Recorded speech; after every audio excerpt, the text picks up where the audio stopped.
Emndenini nasezihlotsheni sithi dudu alwehlanga olungehliyo ngoba akasekho emhlabeni umpumi. Amaphoyisa sicela afune athungathe aze amthole umazukula wesizwe. Umazukula wesizwe uyena, akekho omunye umuntu osoleka njengaye, futhi kuvela ukuthi nguyena obulale umpumi.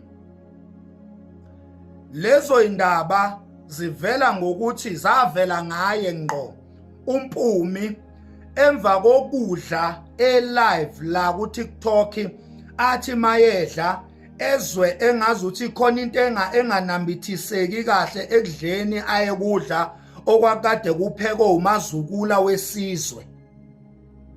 Lokho kudla wayethi mayikudla live umpumi kumkhwehlelise, kucace ukuthi khona into errong kuye umpumi ongasekho emhlabeni oshone izolo. Kuthiwa ke emva kwalo live lo ngakusasa umazukula wabanjwa umpumi right handed, wambamba oqotsheni efaka something etiyeni ayemenzela lona. Kuthiwa kwasuka enkulu impi la khona umpumi wayemconfronta ngqo umazukula wesizwe, emibuza ukuthi yini le ayifaka etiyeni lakhe na, yini indaba njalo mayedla kube khona izinto angazizwa kahle ekudleni, kube khona itaste angayizwa kahle ekudleni. Kuthiwa ke kwaba khona ukuphambana, kwaba khona ukujijelana ngamazwi.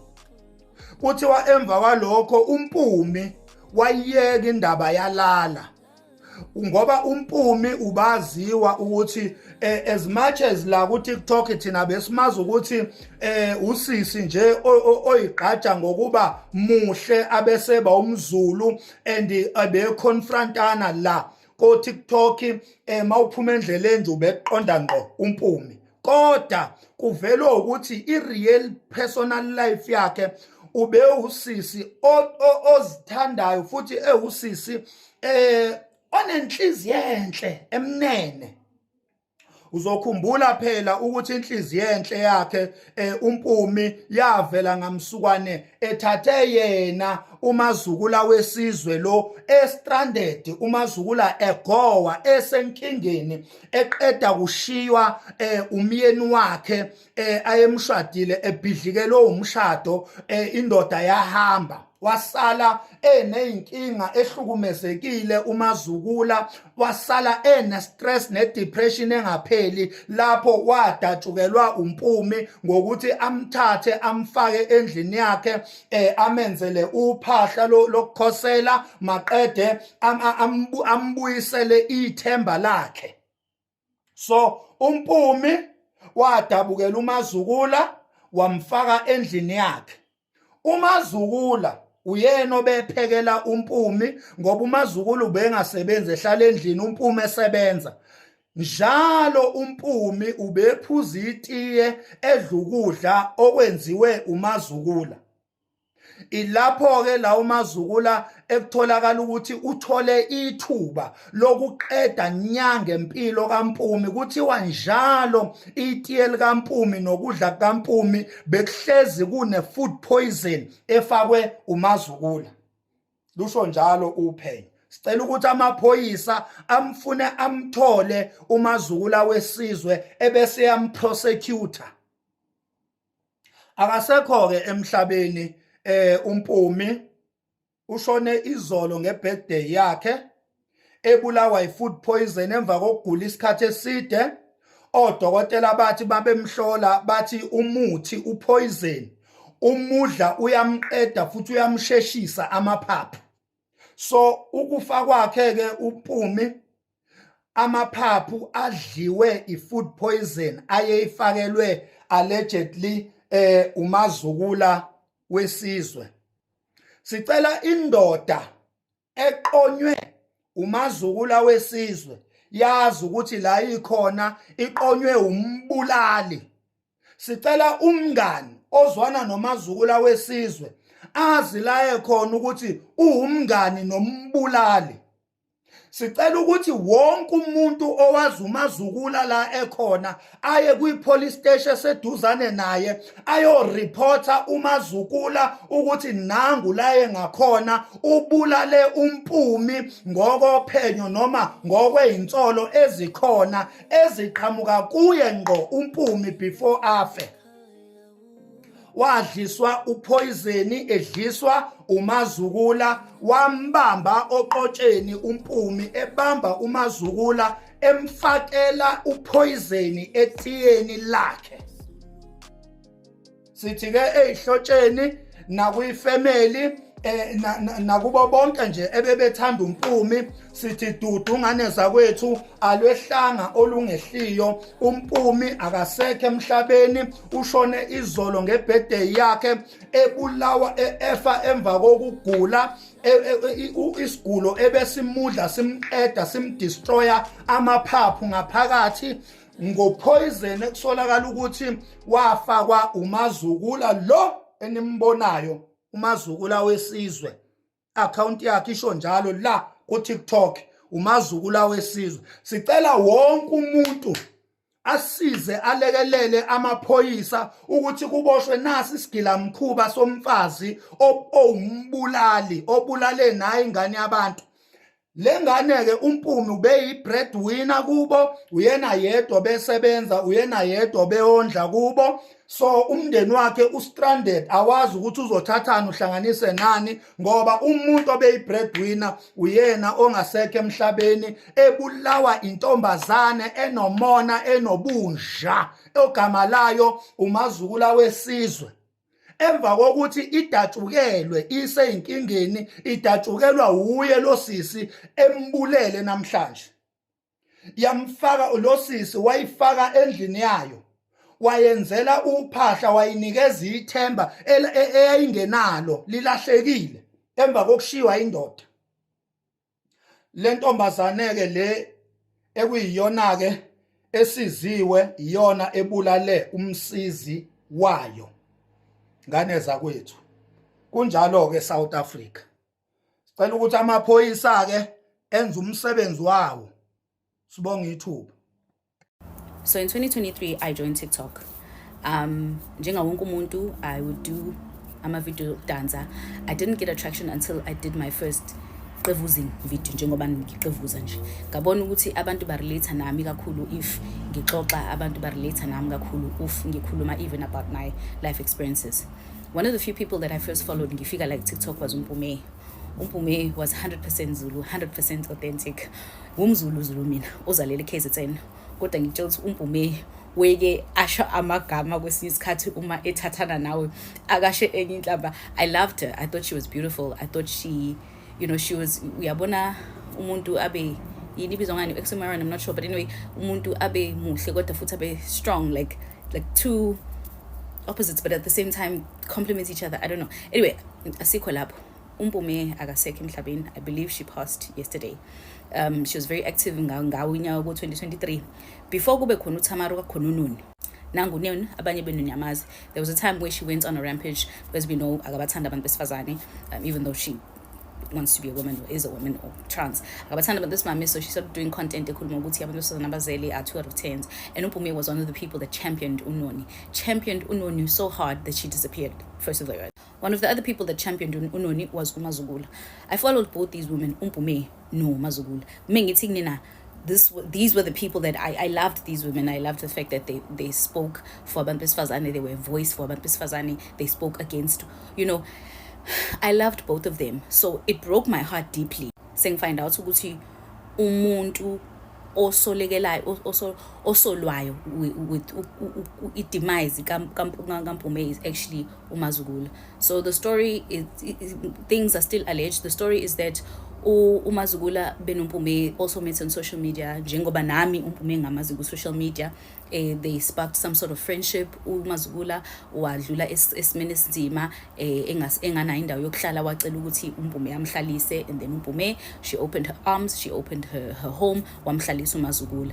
During that time uMazukula benompume baba ne falling out because it's alleged ukuthi uMazukula umpume yakabona uMazukula efaka impahla zakhe, egqoka impahla zakhe. Eventually axeke umpume ukuthi kanjani umuntu sibe nezinto ezifanayo sihlala ndawonye kodwa futhi angikaze ngimbone egqokile le ngubo. So then umpume abuye emsebenzini early on this one occasion, umefika afice embedeni kaMazukula, I believe kunempahla zakhe, and then they got into it baxabana. She also found out ukuthi uMazukula wasika ukhiye wasekamereni wampume without permission yakhe. Nonetheless, long story short, uMazukula wazehlisa waxolisa, umexolisa babuyisane. uMazukula kuthiwa wayefika ekuseni enzele umpume itiye, until this one day umpume kuthiwa wakhohlwa i-face wash ekamereni, wathi yolanda i-face wash, wambona ekitchen uMazukula efaka ama-drops, efaka lento engathi ama-ear drops or eye drops etiyeni lakhe. Then obviously that's when the confrontation happened. Ambuze kumpume ukuthi hayibo, ambuze uMazukula ukuthi umpume usume lapha isikhathi nganani, baqale lapho. Ngizwe kuthiwa ugcine ishuthile leya nto, angazi noma ishuthile leya eye drop noma basically the whole story is being narrated. It's being narrated by Uphiwe. Please guys, the reason why ngifake because ngifuna nibone khona ngizofollowisha the right account. Uphiwe, he's got 1 million followers. Yeah, anyway, long story short, akasekho umpume. Uphiwe ubenza live, kulo live uma kampume ubechaza ukuthi kwenzakaleni. You guys can also go to Uphiwe's page nilaleleni nina directly. Kubalekile ukuthi njengamanje umpume bekuyena obesebenza kubo, uma wakhe uyena obe breadwinner, uma wakhe njoba kade ugule from 2023 kuze sekumandela manje ku 2026. Inkinga ipolicy silapsile because ubengasebenza umampume, ubethembele kuyena umpume. Njenganazi umuntu megula fanele umthengele ukudla, fanele uthenge medication, fanele uthenge, ziyabiza zonke lezo zinto. Yagcina silapsa ipolicy ngo-October. Akakwazi ukumncwaba umpume, ucela usizo. Bese ngakawatholi ama details ukuthi izofakwa phi imali or what. I am raising awareness because we are a community, because njengabantu abanyama sijwayele ukuthi make sure niwe siyazi siyasilula isandla sinikele la isikwazi ukunikela khona. Uma ukakhuluma kakhulu ukuthi ngiyayisaba igeneration yeni ngoba anisanabo ubuntu, niyalimazana nabantu besifazane, anihloniphana, nicabangelani. Ngikhathazekile ngani ngoba anikhuzani futhi uma sekuhamba nina uba uzonikhuza. I'm doing this video because I would like to raise awareness, and also because bengithanda ukuthi mayiphume information ukuthi uzonikelelwa kanjani umpume, thina esasimazi, thina esasimfollowisha. Ngicela ukuthi selula isandla. Yes, abanye bethu asikwenzanga the time egula. Abanye bethu, guys, life is hectic. Sometimes I only found out I think a month ago ukuthi ubengaphilile. Kwakupost Mrs K. Nonetheless, mekuthi wakushweba lo mnikelo usangawenza manje. Yeah.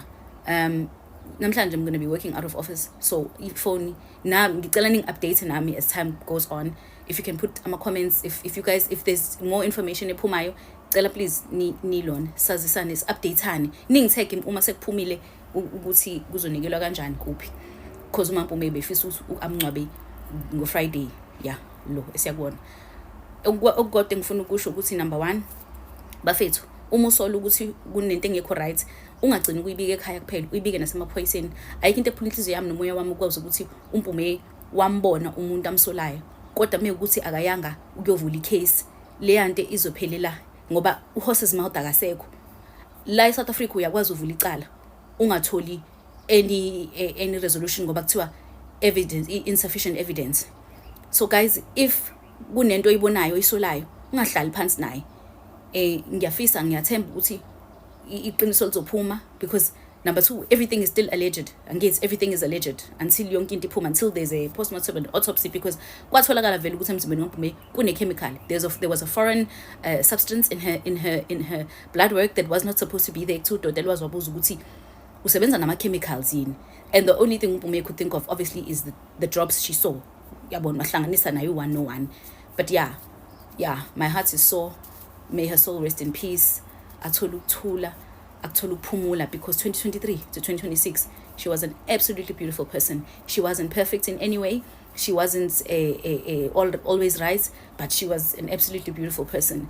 And for me, you guys are a community, and nginethemba ukuthi njengoba esizokwenza lokho nani niyokwenza nakumina mhla sifika leso sikhathi, ngoba asazi sohamba unjani emhlabeni. So yeah, may her soul rest in peace. So khumbula Mpumi. Yeah guys, icela nishare ama details noma nibheke page lika P, angazi noma uzowenza nama updates ukuthi izoshare raphi. I think no Mrs K wakwa poster. Yeah. Hi guys, molweni, ndiyathemba ndiyaphila nami akhondo, but andiphila ngancam. Hey, ndikhathazwa into apha sandingena apha ku TikTok. Xa ndithi xa ndibona nge-post zikaMpume, uMpume, one of our content creators apha ku TikTok. Ugirl naye bemane plug abantu ngezinto ezininzi. Hayibo la girl kuthiwa uswelekile guys, and hey, amantombazana, kanti sawuyeka nini ungcolelana guys na? So ugirl apparently, Yehova, andisehetha hayi manje ntombazana, hayibo ukubona umuntu omazi, ubona umuntu bengathi yamazi, ube ngathi uyamazi okwambona face to face ngomazi nje apha ku TikTok. Ilento eyenzeka apha kubanye abantu, because abantu abaninzi bafeel ngathi bayandazi ngoba ngibona apha ku TikTok. So the way endifila ngalo ndiyayi-understand uhlobo ndifila ngalo ngoMpume, because nami abanye abantu bafila ngolo hlobo. Guys, sawuyeka nini ungcolelana singamantombazana? So ugirl caba udlisiwe guys, udlisiwe. Icase esingaphi lena yobulawa kwentombazana idliswa ngenxa yomona ngumntu into yenye intombazana. Kukho la sisi we-security wadliswa yona emsebenzini wakhe, nalo ngoku uMpume naye udlisiwe. Akho nto intombazana apha emhlabeni, akho nto. Hayi singcolelene man, thina guys singcolelene, andiyazi ba kungaze kuthini nini njani. Udlisa umntana womuntu umfaka i-chemicals emzimbeni just ba makafe, then uzawufumana ntoni emva koko? Kuzawucima igama lakhe, then what? Jonga ngola ntombazana yi-breadwinner kowayo, akho Yehova, Nkosi yami. Andisehethi man, yandicaphukisa lento, because nyani thina singabanyana sikhathala. Umzekelo mna ndikhathali, like ukubona ezinye into zifika kudala kum. I'm sure if bindim nami benza kwenza ngohlobo uMpume enze ngalo, because kaloku ukuala umuntu espacini sakho awucingi into ezininzi uba lo muntu ndim ala espacini sami angandenzela ukungcola okufana noku. Sayifaka ivideo kaPhiwe apha guys, nisearch uPhiwe, nawubona wethu uMpume nimsearch, nizawubona apha ku TikTok. Ibuhlungu man guys, ibuhlungu. Andisehethi man, hayi man, andisehethi. Senditsho uba ndinyenyiswa guys. Sawuyeka nini ungcolelana singamantombazana? Iyawuze iphele mhla kwathini lento ongcolelana kwamantombazana? Why? Son. Hayi andiyazi, ndisendakhubeka man, yafika yathi le ndawo ohlala enhlizweni lento, because ndiyayifila le ntombazana. Ukubone uncede umuntu ngenhliziyo yakho emhlophe, then akujikele. La nto ithi inhliziyo enhle ayisebe. Hayi nzayifaka ivideo kaPhiwe apha icacisa uvideo le uPhiwe lento. I'm not sure ke uba I'm sure bakhona abanye abantu beyibonile, because ngathi beka-apparent umamakhe wayeyichazile lento uPhiwe esesibhedlele. Bekwasesibhedlele mosoPhiwe kuthiwa uqale ugula 2023, kodwa ke usweleke izolo elinye. Hayi ndihethi sheba, ndifuna uxoka, because ndihethi bendiyithanda laa ntombazana, bendimthanda uPhiwe, bendimthanda uMpume, bendimthanda uMpume, bendiyithanda laa. Bakgotsi a re tloheleng, a re ha re tloheleng. La nkutlwa ke reng ho lona? A re tloheleng. Ha o hlokahale, ko ha o hlokahale. Tlhoka o jetse. Hona le ngwanyana mo lebitso la hae ke Lebza. Ngwanyana Petersburg ke kwana. O kila kena ka inbox ya ka tsatsi leng. A re why o etsa friendship le batho ba ko TikTok? Next time understand Lebza o reng ha tsho jwalo. Next time understand, next time utlwi. Up until today, la bona ntho etsa hetseng ho Mpumi. Hey, ho neng ke re iyo. Sure. Hayibo last year hane kutla uthungwanyana o lo wa kula guys. Asa next ana hane o kula hore a ka hlokofala. Le tsenga ka letsola motho. Ka sa re tloele. Nna le lona re tlo qetelana mo.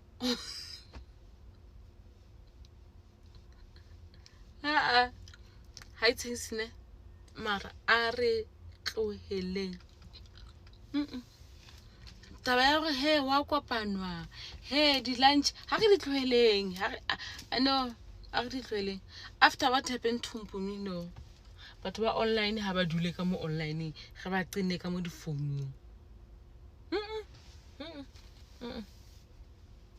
batho ba online haebe batho ba online hleng haebe batho ba online ge ba qetelle ka mo difounung re se ka ga kopana le bona serateng re hi that's it because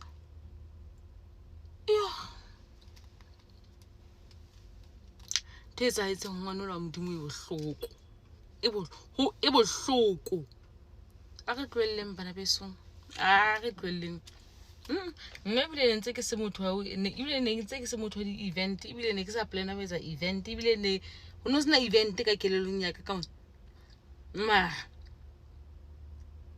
TikTok e tlo etsa re tshabe batho nna se ke le tshaba batho nna se ke le tshaba after ntho e etsahetseng ngwana mong a re tloele ke lo reka ntho ke tlo e rekang ke dishopo after ntho e etsahetseng ngwana mong a re tloeleng bagotsi a re tloeleng hlaba bagotsi ba ka ba online le nna ke be mogotsi wa lona online ka ba gore re tla kopana because honestly ga snow batho go kopana le bona ha o ba tsebe re rata nka di risk o bona nna shezo chula wena chomi o pick it up a go pick it up koloi ya masepala o gogola hohle because nna guys ke rata batho ene batho ba tsana le rona so re ba easily if motho a mpatla a ka nthola very easily because ke rata batho ene a ke na kelelo eo ya o nahanela batho bobe o bona haebe ngwana wa batho Mpumi na tswana le nna ntho ke itlileng today ha o so itlisa mo I check up paging ya Phiwe tsa mo check go Phiwe postile ho neng ke re iyo ha motse go re motho a shwele fela go ona le pelo e ntle ebile o na le kutlwelo bohloko ntho eno fela gore o na le pelo e ntle o na le kutlwelo bohloko e mo ise le bitleng batho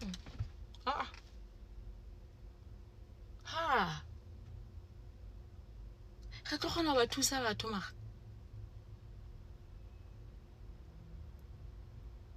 abana today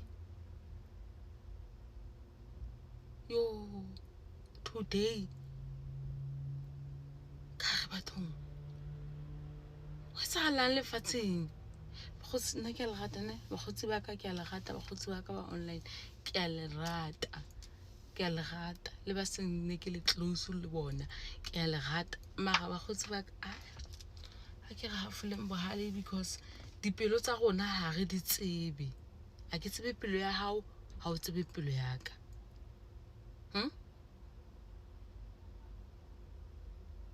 pelo tsa rona ha di tsebane ene di kekebe tsa tsebana pelo tsa rona e nngwe e tletlamela gore e le kotsi ho feta e nngwe pelo hona le e nngwe e kotsi between ya ka le wena take you clean today ka Mpumihleng ho neng ke re go ha ke thola fela ke monahana ke re jo ngwana batho breadwinner motho ana supporta habo supporta mama hae a supporta lelapa la habo go re motho a bolang motho wa tseba go utlwisa batho ba ka e bohloko wena o controlwa ke pelo ya hao e mpe go bolawe ke motho o controlwa ke pelo ya hao e ditshila e tlameleng e iswe kerekeng le rapellwa ke ba ruti le di bishop le ba prophet tlamele le rapellwa pelo ya hao ya o control do you know ga o bola motho o utlwisa batho ba ka e bohloko jo a hleng Mpumi a robala ka khotso ngwana batho Mpumi a robala ka khotso ma ga bana haebe o nkuwe ke letsoa la motho yo le madima a be letsogo leo le madima a be letsogo leo le ntseng jwalo ketso ya mofuta o jwalo le madima a be banyana ba di healing ke a le jwetsa Hello Mzansi, welcome to Mkosi waseMzansi. If today is your first time visiting this channel, please do the right thing and click the subscribe button. People are mourning the passing of Umpume, TikTok star le bekadume kakhulu lapha ku-TikTok, especially people from KZN because she was from KZN but living in Johannesburg. So abantu abaningi nje bayasho ukuthi beva buhlungu ngendlela lesimanga nangendlela ashone ngakhona because kuvakala ukuthi udilithwe umngani wakhe ngepoison, and people are just saying ukuthi hey guys, we've been warning you about friends ukuthi keep friends far from wena, and nokuthi nje bangani kahle kahle into lekufanele ugcine primary masomzala sone bangani esikhathini lesiningi nje it doesn't end well indzaba yebangani. So people are just saying kokuthi beva buhlungu ngaMpumi, they are sending their condolences to her family. May his soul rest in peace. So do comment your thoughts down on the comment section. Don't forget to hit the notification bell. I'll see you on the next one. I'm signing out. So goodbye.